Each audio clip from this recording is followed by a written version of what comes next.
रामेति रामभद्रेति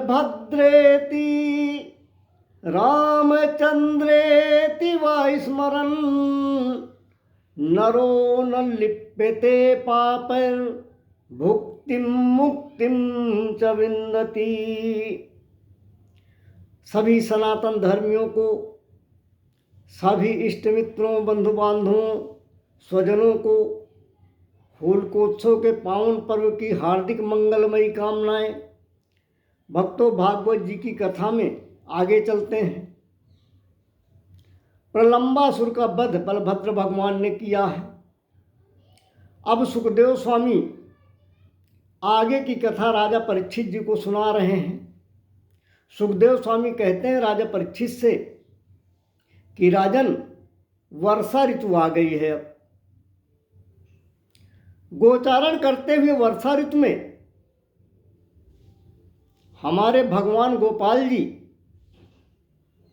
जब वन को जाते हैं तो सिर पर मेघ मंडल छाया कर देते हैं। वृंदावन बड़ा सुखकारी है। वृंदावन की बहुत बड़ी विशेषता है। वृंदावन में भक्ति, अध्यात्म और ज्ञान की धारा बहती है। वृंदावन में बड़ा आनंद मिलता है मन को। वृंदावन में पहुंचते ही भक्ति भावना से भक्ति विभोर होकर मन मयूर नृत्य करने लगता है। वृंदावन की एक विशेषता है। क्या विशेषता है? सर्वकाल सुखावहम। वृंदावन प्रत्येक ऋतु में, प्रत्येक मौसम में परम सुखकारी है। सर्वदा सुहावना है वृंदावन। 12 मास में कभी भी वृंदावन चले जाओ, प्रत्येक दिवस, प्रत्येक क्षण, प्रत्येक पल वहाँ उत्सव ही उत्सव रहता है। 12 महीने उत्सव चलते हैं वृंदावन में। कहा जाता है जग होरी ब्रज होरा। समूचे जगत में, समूचे संसार में तो एक दिन होली मनाई जाती है। ब्रज धाम में प्रत्येक दिन होरा होता है। वर्षा ऋतु बीत गई। गौचारण करते करते अब शरद ऋतु आ गई। वर्षा विगत शरद ऋतु आई। सज्जनों, शरद ऋतु का सौंदर्य बड़ा अनुपम होता है, बड़ा अद्भुत होता है, बड़ा सुहावना होता है। वर्षा ऋतु में तो पानी गंदा हो जाता है, पर शरद ऋतु आते ही वही जल एकदम स्वच्छ निर्मल हो जाता है। सरोवरों में कमल पल्लवित पुष्पित होने लगते हैं। तो जब शरद ऋतु आई तो जलाशयों का जल निर्मल हो गया, जलाशय स्वच्छ हो गए, समूचे ब्रजमंडल में हरियाली छा गई, वातावरण में कमल खिल गए। उस हरियाली भरे, हरे भरे दिव्य वातावरण में, उस प्रकृति के सौंदर्य में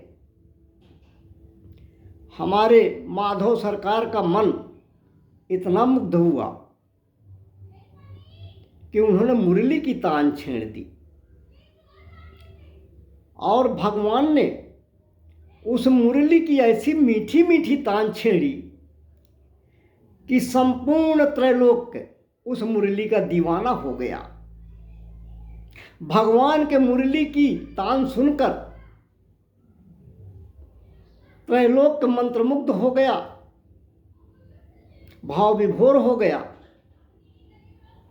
इति वेणुरवं राजन् सर्वभूत मनोहरम श्रुत्वा ब्रज स्त्रियः सर्वा वर्णयन्त्यो भीरे भीरे।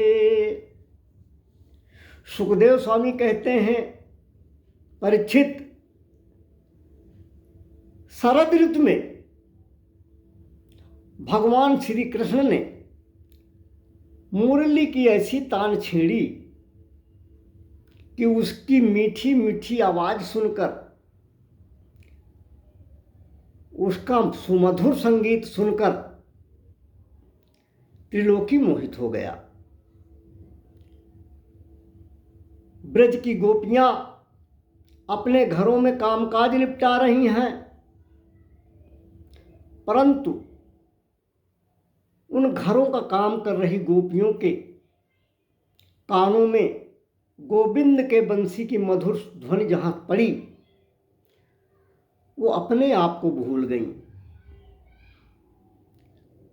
सभी भान भूल गईं गोपियां, और उसी मुरली की तान के साथ गोपियां गा उठीं। उस मुरली की तान के साथ गोपियां गा उठी हैं, गायन किया है। तो भागवत जी में गोपियों के इसी गायन को, इसी गान को वेणुगीत कहा गया है। बंसी बजाते हुए हमारे बंसीधर भगवान कैसे लग रहे हैं, उनकी छवि का वर्णन, उनकी छवि का चित्रण गोपियां अपने गान के माध्यम से कर रही हैं।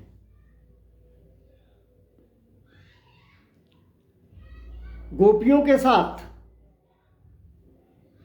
भगवान की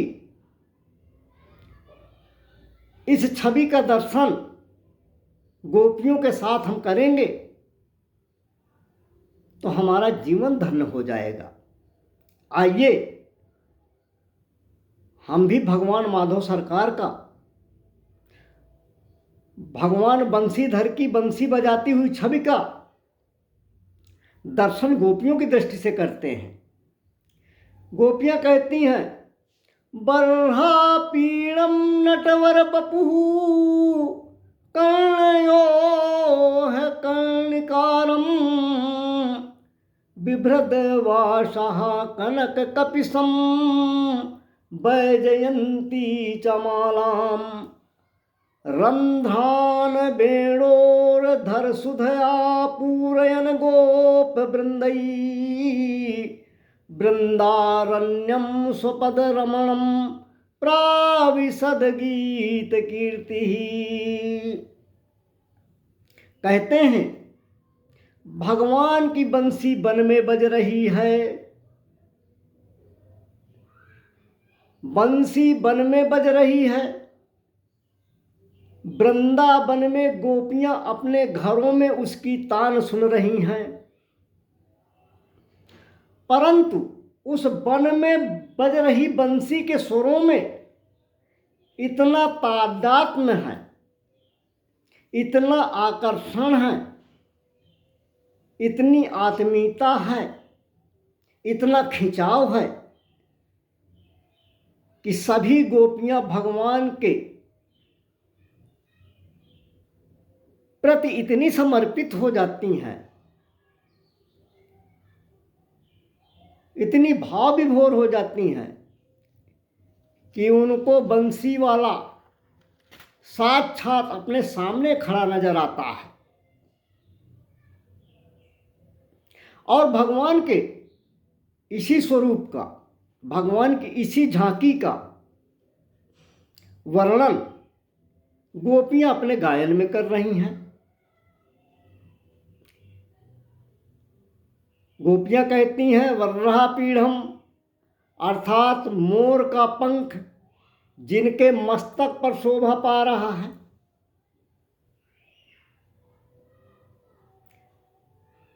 मोर का पंख ही क्यों शोभा पा रहा भगवान के सिर पर, और कोई पंख क्यों नहीं मिला? भगवान ने मोर का पंख ही क्यों धारण कर लिया? देखिए, संस्कृत में पंख को कहते हैं पक्ष, और भगवान वास्तव में है निष्पक्ष। उनके लिए सभी समान है, सभी प्रिय हैं।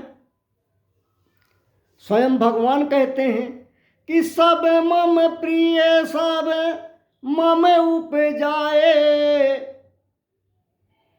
भगवान कहते हैं सभी मुझे प्रिय हैं,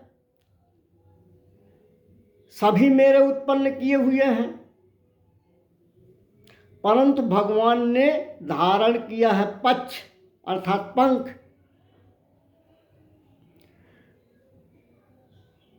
तो पक्ष धारण करने का मतलब होता है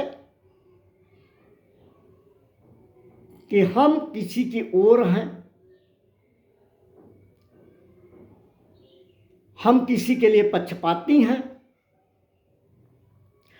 तो भगवान पक्ष धारण करके मानो यह संदेश देना चाह रहे हैं कि लोग भले ही मुझे निष्पक्ष कहते हों, परंतु क्या करूं मैं तो भक्त के बस में रहता हूं।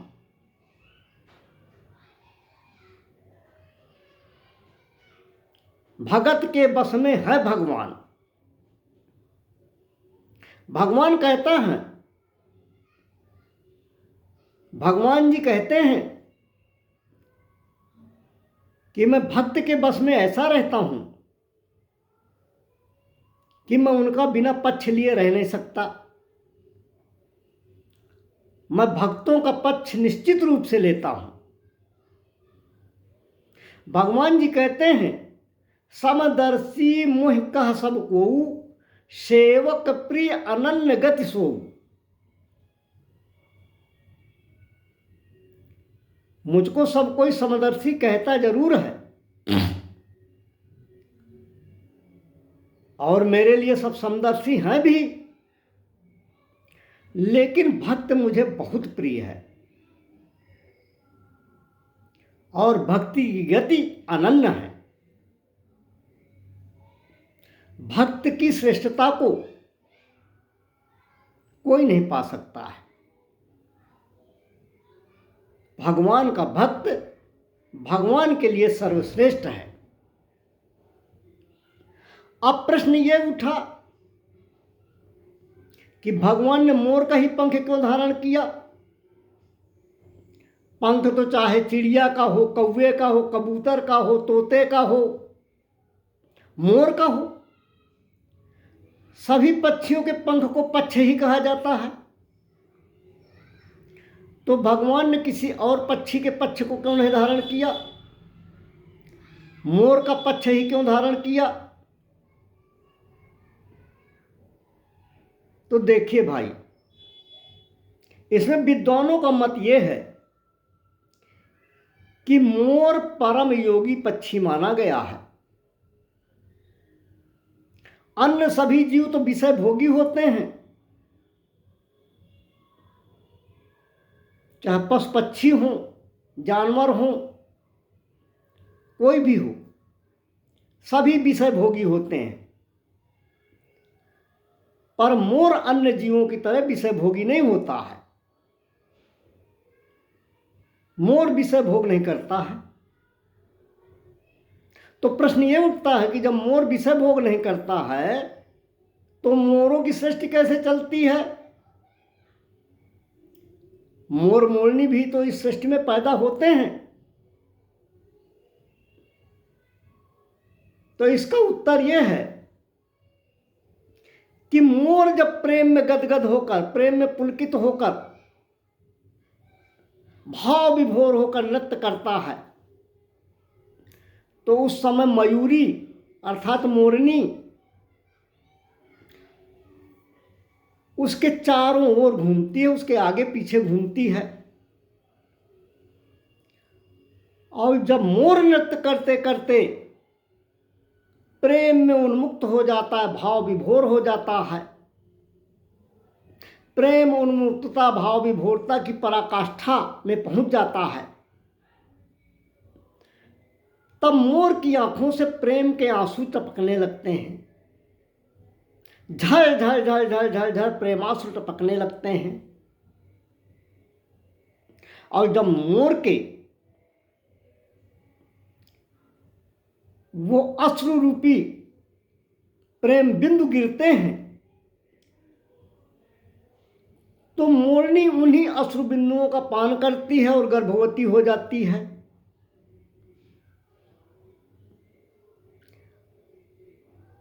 मोर मोरनी के बीच कोई विषयगत संबंध स्थापित नहीं होता है। मोर के अश्रु बिंदुओं से मोरनी गर्भवती हो जाती है। यह मोर वंश की परंपरा है। इसलिए मोर क्या है? मोर परम योगी पक्षी माना जाता है। और हमारे कन्हैया सरकार श्री कृष्णचंद्र जी क्या हैं? वह परम योगेश्वर हैं। इसलिए हमारे भगवान कन्हैया सरकार श्याम सुंदर जी मोर पंख धारण करके यह संदेश देना चाहते हैं कि मैं रास विहार भी करूंगा, चीर हरण भी करूंगा, गोपियों के साथ नृत्य भी करूंगा, उनके बीच रमण भी करूंगा। पर ऐ तुच्छ बुद्धि प्राणी, मुझे तुम भोगी मत समझना। मैं भी मोर पक्षी के समान परम योगी का भी ईश्वर हूं, अर्थात योगेश्वर हूं। इसलिए भगवान ने मोर पंख धारण किया है ताकि ये संदेश जाए कि मैं योगियों का भी योगी, योगेश्वर हूं।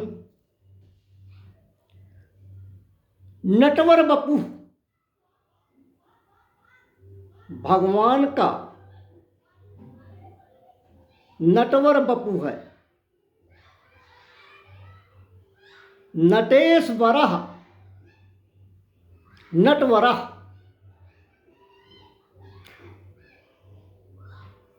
नृत्य कला करने में नट बड़े कुशल होते हैं। आप लोगों ने भी कभी देखा होगा कि नट लोग जब नाच करते हैं तो बांस गाड़ देते हैं और उसमें रस्सी बांधकर कलाबाजी दिखाते हैं, रस्सी में चलते हैं, रस्सी में नाचते हैं, रस्सी में कलाबाजी भी दिखाते हैं। तो ये नट लोग करते हैं। परंतु आप लोगों ने या हम लोगों में से किसी ने ऐसा कोई नट आज तक नहीं देखा होगा जो सर्प के फन पर नाच नाच कर ठुमका मारे।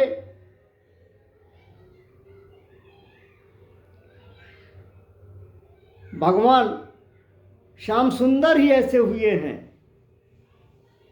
जिन्होंने कालिया नाग के फन पर ठुमका मार मार कर नृत्य किया है। इसलिए भगवान नटेशु वरः, नटों में भी श्रेष्ठ हैं। और नटवर का दूसरा अर्थ यह है कि माया सबको नचाती है। बड़े बड़े ऋषि मुनि, विद्वान, मनीषी, तपस्वी हुए हैं, परंतु कोई ऐसा नहीं हुआ जिसको माया ने नर्तन न कराया हो। नारद जी जैसे देवर्षि भी माया के सामने नाचे हैं। तो माया समूचे ब्रह्मांड को नचाती है, पर वही समूचे ब्रह्मांड को नचाने वाली माया भगवान के इशारे पर नाचती है। माया खल नर्तकी बिचारी। तो जो सबके नचाने वाली को नचाते हैं वो हैं नटेश वराह। नटों में श्रेष्ठ नटवर भगवान श्री कृष्णचंद्र सरकार।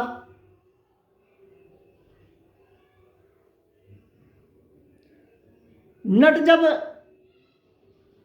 शो के लिए आता है, नट जब अपनी नट कला का प्रदर्शन दिखाने के लिए, कला कौतुक दिखाने के लिए आता है,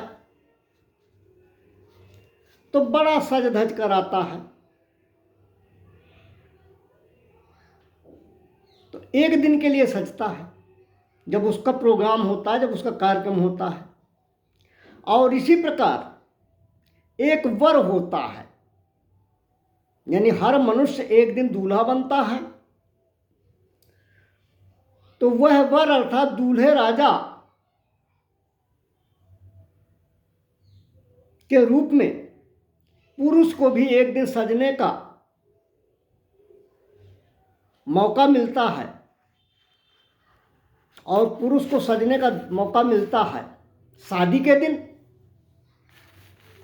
शादी के दिन पुरुष सजने की पूरी हसरत पूरी कर लेते हैं, पूरी कसर पूरी कर लेते हैं। तो किसी वर का सजना संवरना प्रसिद्ध है,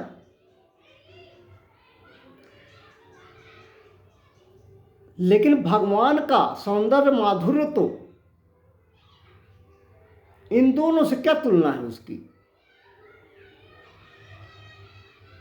भगवान के माधुर्य और सौंदर्य के सामने न तो कुछ नट का सौंदर्य है,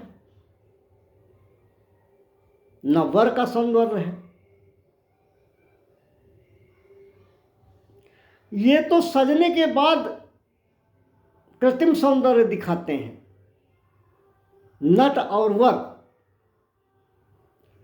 लेकिन हमारे भगवान तो अखिल लोक से भी दिव्याति दिव्य हैं, इसलिए नटवर बपू।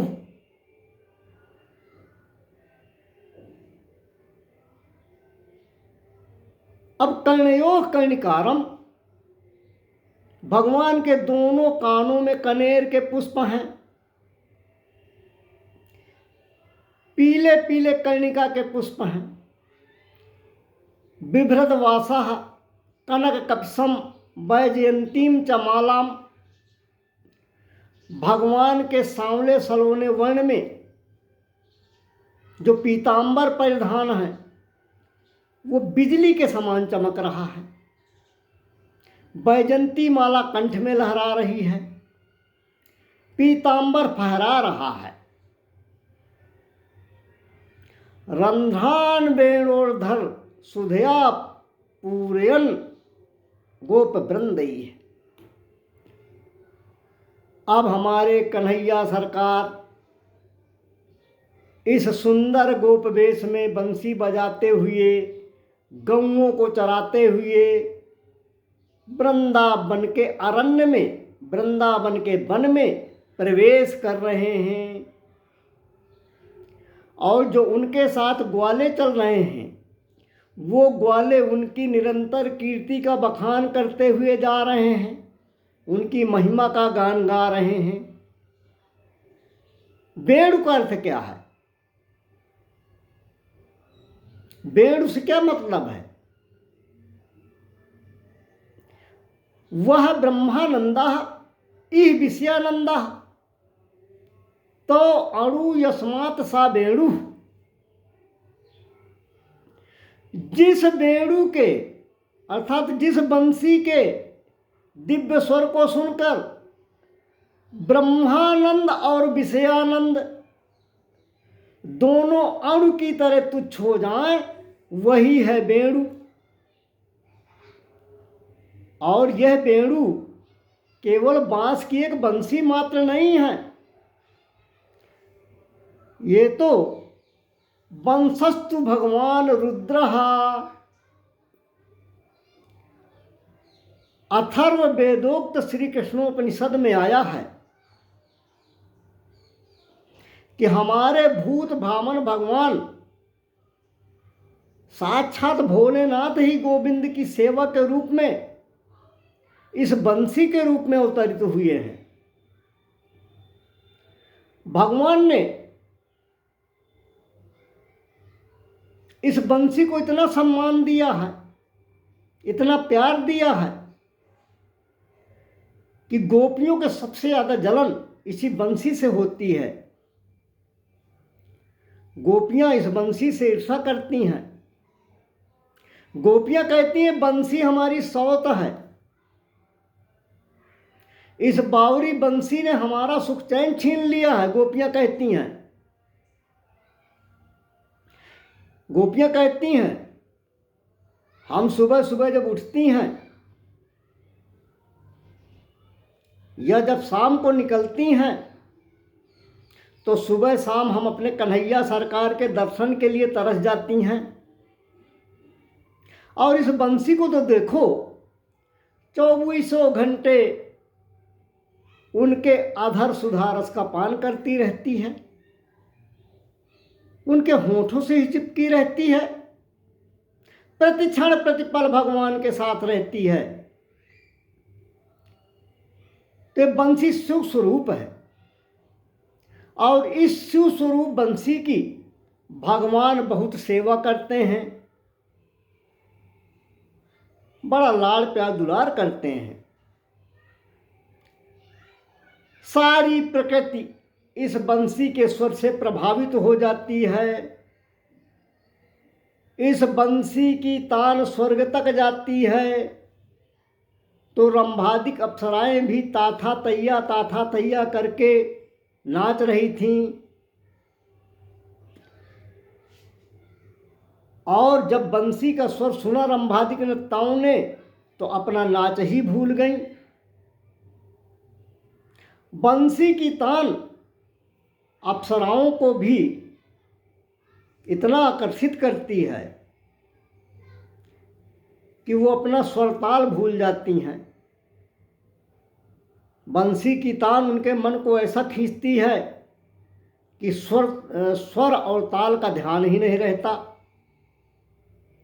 ताल लय सब भूल जाती है, सब छूट जाती है। यह बंसी की तान ऐसी है कि जो यमुना निरंतर प्रवाहित रहती हैं, उन यमुना मैया की जलधारा बंसी की तान सुनकर ठहर जाती है और वह जलधारा रुककर पाषाणवत हो जाती है। पाषाणवत ठहरकर यमुना मैया की जलधारा बंसी की तान सुनती है। और जो भगवान गोवर्धन नाथ हैं, गोवर्धन पर्वत हैं, वो गिरिराज गोवर्धन बंसी की तान सुनकर द्रवीभूत हो जाते हैं। गोवर्धन पर्वत के पाषाण खंड द्रव के समान हो जाते हैं। तो इस प्रकार से आज जब त्रैलोक्य ने बंसी की तान सुनी भगवान की, तो जल का धर्म पाषाण में और पाषाण का धर्म जल में परिवर्तित हो गया। तो ये क्या है? ये सब भगवान की बंसी का चमत्कार है। इस प्रकार हमारे श्याम सुंदर भगवान ने आज वेणु का वादन किया और समूची त्रैलोकी को मोहित कर लिया। बोलिए कन्हैया सरकार की जय। आगे की कथा बाद में कहने का प्रयास करेंगे।